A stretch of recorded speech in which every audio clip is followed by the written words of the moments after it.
இயேசுவின் மந்தை ஊழியங்கள் வழங்கும் இன்றைய வேத ஆராய்ச்சி வழங்குபவர் சகோதரர் ஜான் பெஸ்லி. ஆண்டவராகிய இயேசு கிறிஸ்துவின் ஈடு இணையற்ற நாமத்தினாலே உங்கள் அனைவருக்கும் அன்பான வாழ்த்துக்கள். இந்த நாளுக்கான வேத வசனம் மத்தேயு எழுதின சுவிசேஷம் 24ஆம் அதிகாரம் 37ஆம் வசனம். நோவாவின் காலத்தில் எப்படி நடந்ததோ அப்படியே மனுஷகுமாரன் வருங்காலத்திலும் நடக்கும். இயேசு சீக்கிரம் வரப்போகிறார். வருகிற நாட்கள் எப்படி இருக்கும்?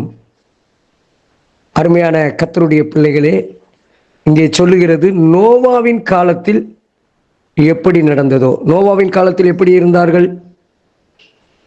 மத்தேயு 24:38 சொல்கிறது, ஜலப்பிரளயத்துக்கு முன்னான காலத்திலே நோவா பேழைக்குள் பிரவேசிக்கும் நாள் வரைக்கும் ஜனங்கள் புசித்தும் குடித்தும் பெண் கொண்டும் பெண் கொடுத்தும் ஜலப்பிரளயம் வந்து அனைவரையும் வாரிக்கொண்டு போகும் மட்டும் உணராதிருந்தார்கள். அப்படியே மனுஷகுமாரன் வருங்காலத்திலும் நடக்கும். மனுஷன் உணர மாட்டான்.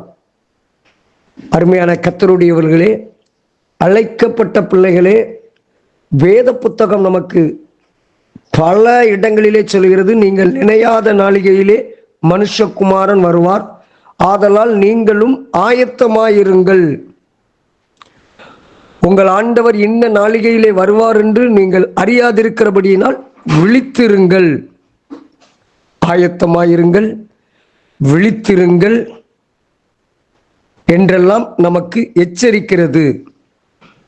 இவைகளை குறித்து நாம் கடைசி நாட்களிலே அன்பு தணிந்து போகும். கடைசி நாட்களிலே யுத்தங்களும் யுத்தங்களின் செய்திகளையும் கேட்பீர்கள்.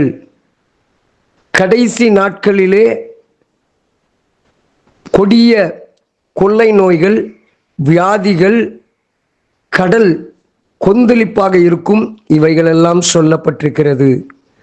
இந்த கடைசி நாட்களிலே வாழ்கிற நாம், இயேசு வருகிறார் என்பதை அறிந்திருக்கிற நாம் ஜாக்கிரதை உள்ளவர்களாக இருக்க வேண்டும். நோவாவின் காலத்திலே குடித்தார்கள், புசித்தார்கள், பெண் கொண்டார்கள், பெண் கொடுத்தார்கள், மகிழ்ச்சியோடு வாழ்ந்தார்கள். தங்களை சிருஷ்டித்தவர் யார் என்பதை உணராதபடி தங்களை சிருஷ்டித்தவரை குறித்த கவலையற்றவர்களாய் சுயம்போல வாழ்ந்து வந்தார்கள். இந்த வேதம் சொல்லுகிறது, ஜலப்பிரளயம் வந்து அனைவரையும் வாரிக்கொண்டு போகும் மட்டும் உணராதிருந்தார்கள்.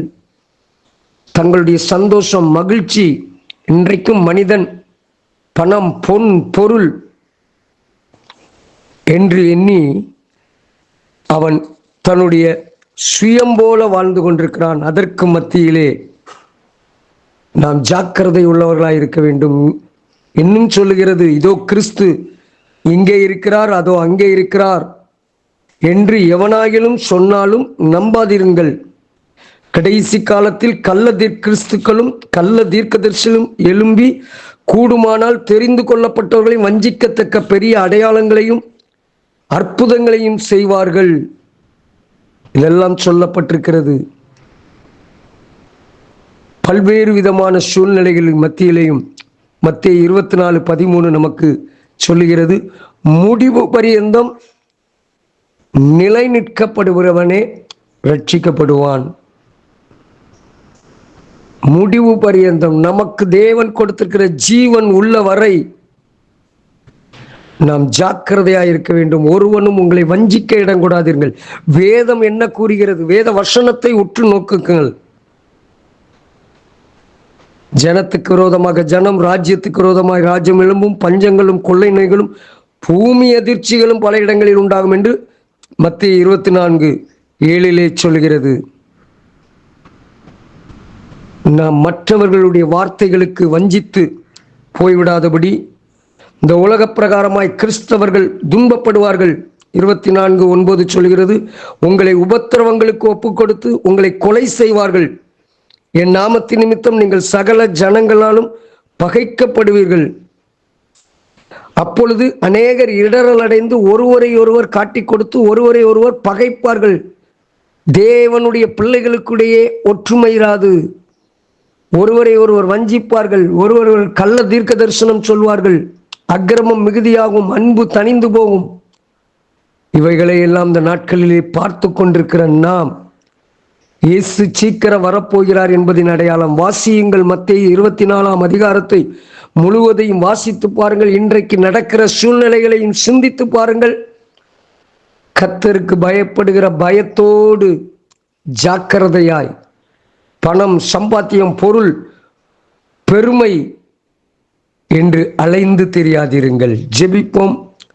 அன்பின் தகப்பனே, வேதம் காண்பிக்கிற வெளிச்சத்தின் பாதையிலே மாத்திரம் நடக்க ஆண்டவரை ஆங்காங்கு கேட்கிற குரல்களையும் சத்தங்களையும் கேட்டு நாங்கள் திசை மாறிவிடாதபடி கர்த்தருக்கு பிரியமாய் நடக்க எங்களுக்கு உதவி செய்யும். கர்த்தர் உங்களை ஆசீர்வதிப்பாராக. God bless you. ஆமேன்.